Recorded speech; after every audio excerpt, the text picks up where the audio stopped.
दोस्तों, अगर आप एक यूपी पॉलिटेक्निक एंट्रेंस एग्ज़ाम के स्टूडेंट हैं तो इस वीडियो को लास्ट तक ज़रूर देखिएगा, क्योंकि इस वीडियो में हम आपसे बहुत ज़्यादा इंपॉर्टेंट टॉपिक के बारे में बात करने वाले हैं। और वो है हमारा कि आपके जो एंट्रेंस एग्ज़ाम में क्वेश्चन पेपर आता है उसमें मोस्टली ऑफ द क्वेश्चंस कहाँ से बनते हैं, किस बुक से बनते हैं, यानी कि अरिहंत पब्लिकेशन के बुक से बनते हैं या फिर किसी भी बोर्ड एग्ज़ाम के बुक से बनते हैं।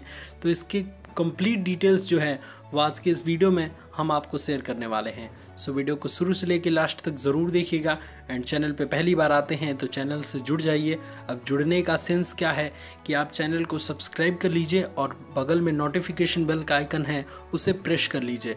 इससे क्या होगा दोस्त कि इससे जब भी हम अपनी प्रिपरेशन की वीडियोस अपलोड करेंगे या फिर इंपॉर्टेंट इन्फॉर्मेशन की वीडियोस अपलोड करेंगे तो आपको सबसे पहले नोटिफिकेशन द्वारा मालूम चल जाएगा। सो वीडियो को शुरू से लेकर लास्ट तक ज़रूर देखिएगा। एंड चैनल पे पहली बार आते हैं तो चैनल से ज़रूर जुड़ जाइएगा। चलिए दोस्त, सबसे पहले जो हम अपने टॉपिक को स्टार्ट करते हैं कि हमारा ये टॉपिक है कि आपके एंट्रेंस एग्ज़ाम के क्वेश्चन पेपर में जो क्वेश्चंस आते हैं वो कहाँ से क्रिएट होते हैं। देखिए, बहुत सारे स्टूडेंट्स का ये डाउट होता है और वो जो है वो अरिहंत की पब्लिकेशन की बुक्स खरीद लेते हैं और बुक में जितने भी अब चैप्टर्स दिए रहते हैं सबके अभ्यास प्रश्नमाला यानी कि एक्सरसाइज में जितने भी क्वेश्चंस दिए गए हैं बहुविकल्पी टाइप के सबको रट डालते हैं। रटने से देखिए दोस्त, मैं बताता हूँ आपको कुछ नहीं होगा, क्योंकि क्वेश्चन जो होते हैं वो आपको चैप्टर से पूछे जाते हैं, ना कि आपके एक्सरसाइज से पूछे जाते हैं। एक दो क्वेश्चन जो हैं वो कभी कभी एक्सरसाइज से मैच हो जाते हैं, but mostly of the questions chapter के जो है वो थ्योरी पार्ट से आते हैं। चैप्टर्स के जो है वो जितने भी इम्पॉर्टेंट पॉइंट है उससे आते हैं। सो आपको ये समझना होगा और आई थिंक आपको ये मैं पूरी वीडियो में इस चीज़ के बारे में पूरी तरीके से क्लियरिटी दे दूंगा। ठीक है दोस्त, देखिए क्या होता है कि हम जो है वो बुक्स खरीदते हैं, उसमें जो है वो सारे चैप्टर्स की पूरी डिटेल्स दी गई रहती है पहले, उसके बाद से एक्सरसाइज दिया गया रहता है। तो हम क्या करते हैं कि हम एक्सरसाइज में जितने भी क्वेश्चंस रहते हैं सबको पढ़ डालते हैं, या फिर यूँ कहिए कि रट डालते हैं। न्यूमेरिकल्स टाइप के क्वेश्चंस को करते हैं, बाकी सब क्वेश्चंस को रट लेते हैं बिना कंसेप्ट के। और अधिकतर ये 10th वाले स्टूडेंट्स ज़्यादा करते हैं, क्योंकि उनके पास तो ज़्यादा नॉलेज होती नहीं है, क्योंकि ये तो अभी स्टार्टिंग स्टेज रहता है उनका जो है वो अध्ययन करने का, यानी कि स्टडी करने का।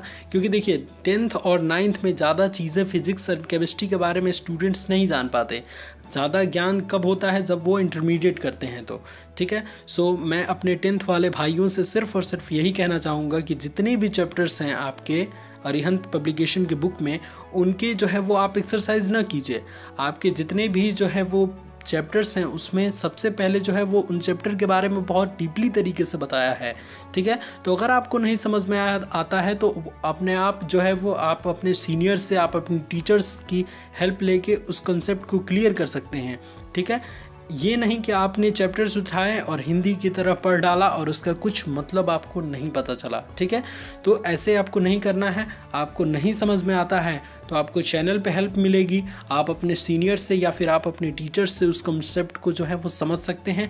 और एक बार दोस्तों, एक बार अगर आप किसी भी चैप्टर के सारे पॉइंट्स को अगर आप समझ गए तो आप रूपी जितने भी अभ्यास प्रश्नमाला के क्वेश्चंस हैं, जितने भी एक्सरसाइज के क्वेश्चन हैं, सबको आप सॉल्व कर लेंगे बिना एक्सरसाइज को एक भी बार सॉल्व किए हुए।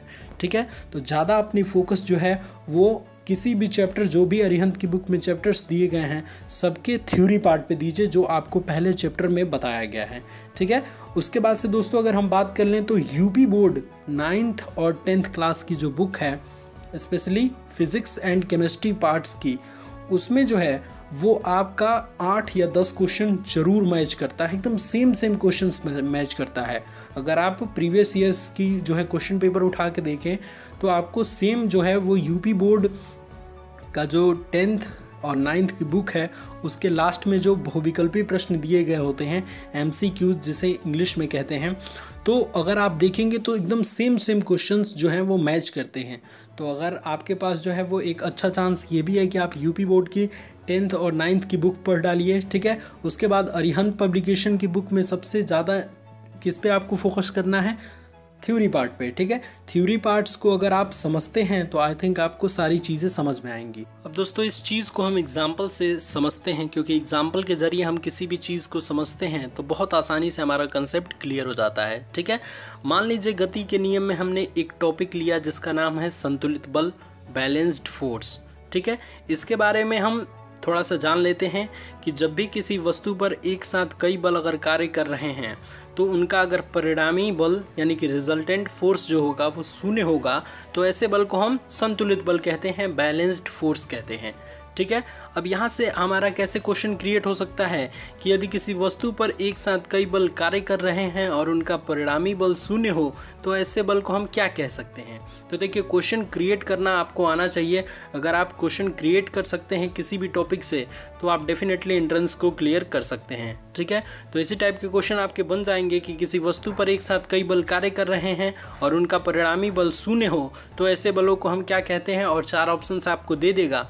तो अगर आप हेडिंग को अच्छे तरीके से पढ़े होंगे संतुलित बल वाला तो वहाँ पे आप ऑप्शन नंबर जो है वो संतुलित बल वाला ऑप्शन टिक करके आएंगे, क्योंकि आपको पता है इस चीज़ के बारे में, ठीक है। तो देखिए आपको जो है वो एक्सरसाइज पे फोकस नहीं करना है, आपको फोकस करना है चैप्टर्स के सारे हेडिंग पे। आपको सारे हेडिंग को बहुत अच्छे तरीके से और डीपली तरीके से पढ़ना है।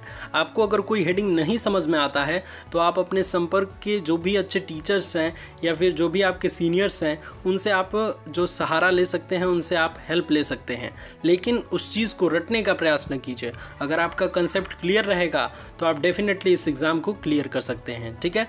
तो अगर आप प्रीवियस ईयर के सारे क्वेश्चंस पेपर उठा के देखेंगे तो ऐसा बहुत सारे कम क्वेश्चंस हैं जो आपके एक्सरसाइज से पूछे गए हैं, और मोस्टली ऑफ द क्वेश्चंस जो हैं वो आपको चैप्टर से रिलेटेड मिल जाएंगे। सो चैप्टर्स पे फोकस कीजिए, एक्सरसाइज पे फोकस ना कीजिए। अगर आपको चैप्टर्स अच्छे तरीके से तैयार रहेगा तो एक्सरसाइज के सारे क्वेश्चन आप बहुत आसानी से कर सकते हैं। सो सारे चैप्टर्स को डीपली पढ़िए। और प्रीवियस ईयर्स में बहुत सारे स्टूडेंट्स मुझे मिले थे जो कह रहे थे कि अरिहंत की बुक से जो है वो क्वेश्चंस नहीं आते हैं, 5-6 क्वेश्चंस ही आए थे। सो मैं उनको भी आज रिप्लाई करना चाहता हूँ कि देखिए दोस्त, अरिहंत की बुक से प्रीवियस ईयर में लगभग सारे क्वेश्चंस आए थे, बस आपको जो है वो अंतर करने नहीं आ रहा था कि वो क्वेश्चंस कहाँ से क्रिएट होते हैं।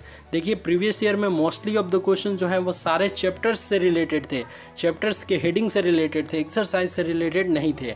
और जो भी स्टूडेंट्स मुझसे ये बात पूछे थे वो सारे जो है वो आई थिंक अभ्यास प्रश्नमाला को ही रट के गए होंगे और वो आके उसी से मिलाए होंगे, ठीक है। अगर आप जो है वो चैप्टर से उन सब क्वेश्चंस को मिलाते तो आप डेफिनेटली उस क्वेश्चन का आंसर पा जाते। जैसे संवेग का मात्रक क्या होता है, ठीक है, ये क्वेश्चन आपके प्रीवियस ईयर में आया था और वहाँ पे ऑप्शन एक दिया था न्यूटन सेकंड, ठीक है। अब देखिए यहाँ पे अगर आप एक्सरसाइज में इस क्वेश्चन को खोजेंगे तो ये क्वेश्चन आपको नहीं मिलेगा, लेकिन अगर आपने इस गति के नियम चैप्टर्स को पूरे अच्छे तरीके से पढ़ा होगा तो आपको पता होगा कि संवेग का मात्रक जो होता है वो किग्रा मीटर प्रति सेकंड होता है अथवा न्यूटन सेकंड होता है। तो देखिए यहीं से आपको क्लियर हो गया होगा कि आपको चैप्टर्स पे ज़्यादा फोकस करना है, एक्सरसाइज पे नहीं, क्योंकि अगर आप चैप्टर्स के सारे जो है टॉपिक को अच्छे तरीके से कवर करेंगे तो एक्सरसाइज के प्रश्न जो हैं वो आप रूपी आपको सारे सॉल्व हो जाएंगे, ठीक है। तो आई थिंक मैं आपको सारी चीज़ें समझा पाया हूँ, और अगर आपको ये वीडियो अच्छा लगा है तो ज़रूर अपने दोस्तों में शेयर कीजिए, उनका भी हेल्प हो जाए। और अगर आपको ये वीडियो पसंद आया है तो वीडियोस को लाइक कर दीजिए, हमें एक प्यारा सा कमेंट करके बताइए कि आपको कैसा लगा ये वीडियो। धन्यवाद दोस्तों, जय हिंद, जय भारत।